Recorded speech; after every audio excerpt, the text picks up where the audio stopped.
Kayong pinadala dito ni Pato? Ha? Seryoso kayo dyan. Alam mo, kayong presidente na hindi taga Maynila, ha? Hindi ako sanay ng mga paikot-ikot, probinsyano ako. At matagal akong mayor sa aming syudad. Kilala ko kayo. Laking pulis ako. Ayaw ko na lang magyabang kung bakit, pero laking pulis ako. Tatay ko noon gobernador. Ako na mayor at tagal. Alam ko kayo diretso-diretso. Alam mo, kayo pumasok,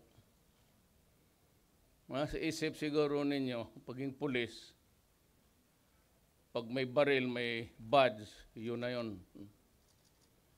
At naghahanap ng hanap buhay, dagdag sa sahod ninyo. Alam ko na ang sahod ninyo maliit. Kaya nga ako naghanap ng pera at inuna ko kayo. Talagang kayo by the end of this year, dublado na ang sweldo ninyo.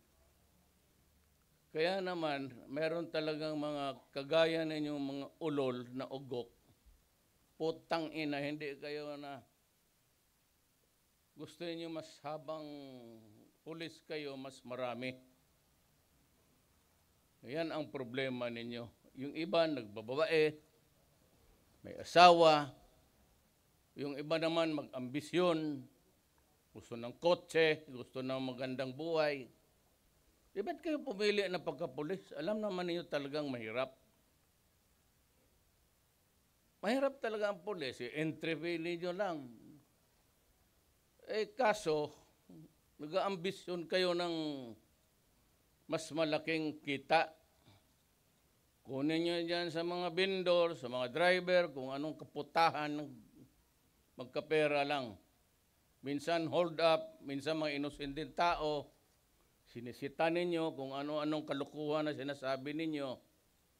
Yung makita ninyo yung mga nakaparking dyan, babae at lalaki, naghalikan lang, huli ka agad. Anong pakialam ninyo?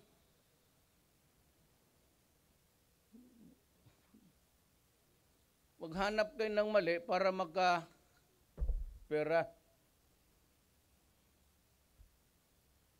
Gusto ko yung ihulog dyan putang inang Pasig na yan.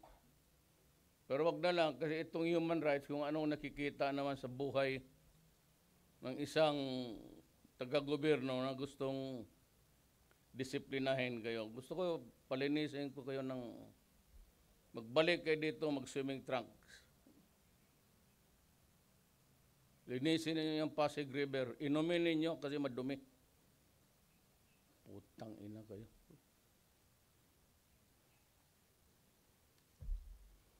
Yang bata pa naman kayo lahat. Kailangan ko ng pulis sa South. Kulang ang pulis sa Basilan kasi mayat maya pinagpaputok-putok yung mga istasyon doon, ubos. Kayo lahat ngayon nandito. Kasali kayo sa task force sa South. Padala ko kayo sa Basilan.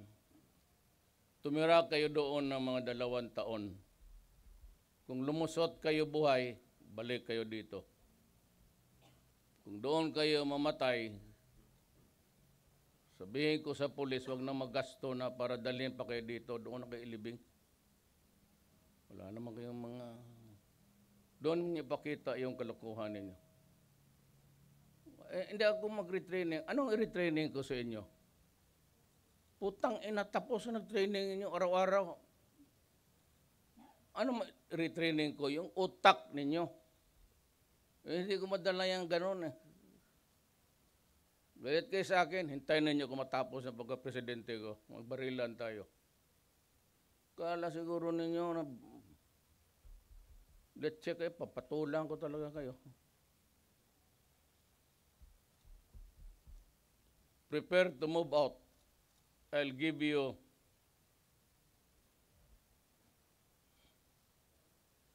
2 weeks from now, 15 days. Ano na kayo, start to move out. If you do not want to go there, go to your superior officer and tell them that you are going to resign.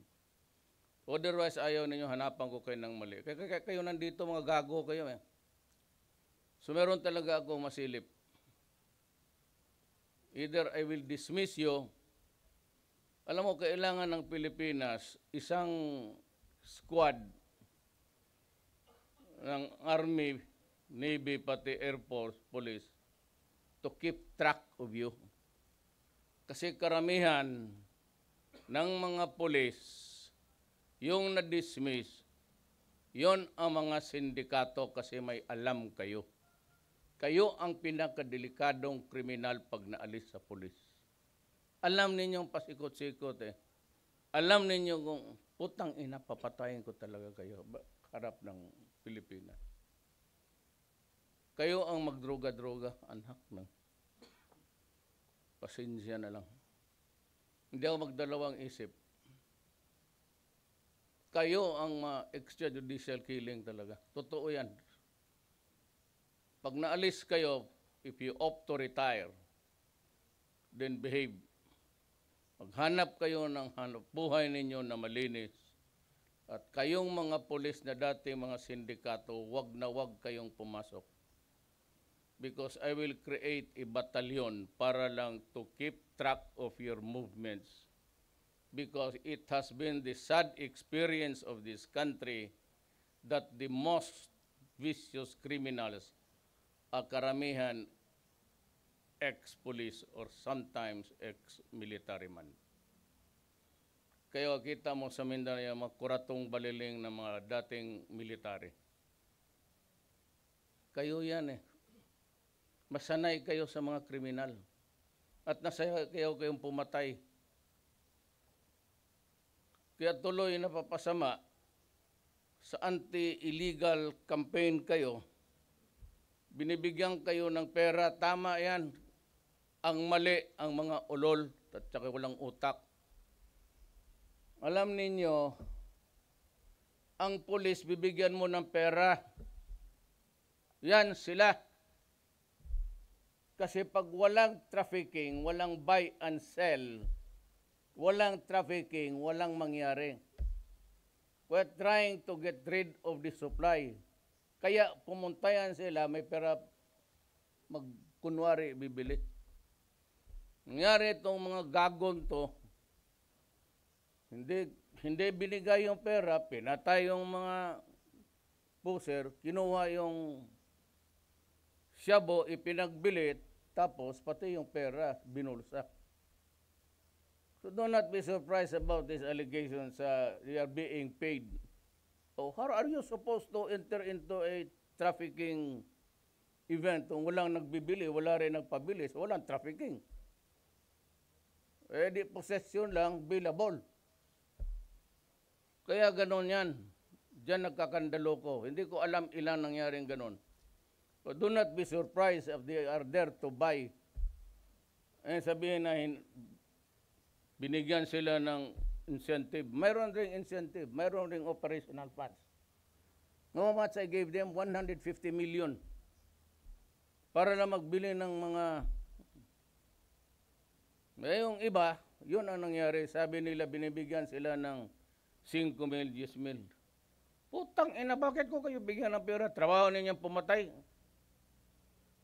Let's check. Bigay ako ng pera. Ulol. Kaya nga kayo binigyan ng baril. Kaya pagka lumaban, di barilin mo.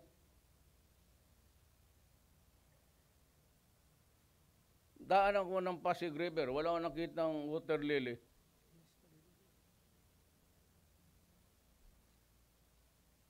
So, prepare to move out. Doon, makita mo yung kagaguhan mo doon. Kwentro mo doon, Abu Sayyaf, pati mga tausog. Mga doon kayo.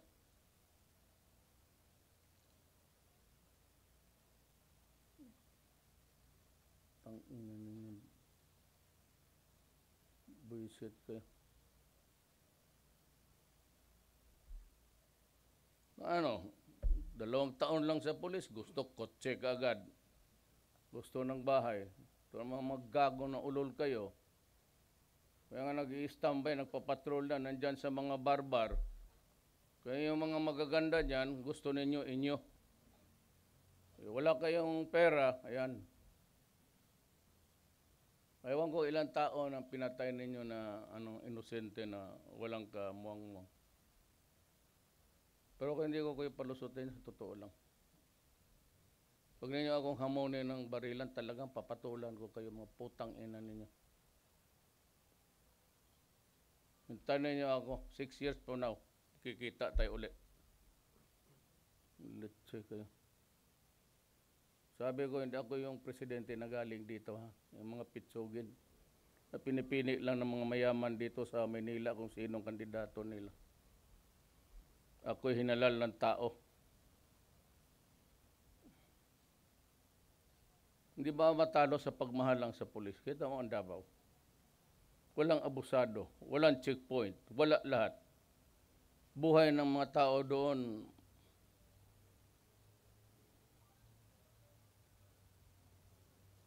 bakit nabubuhay yung mga pulis doon? Simple lang ang buhay nila. Kayo.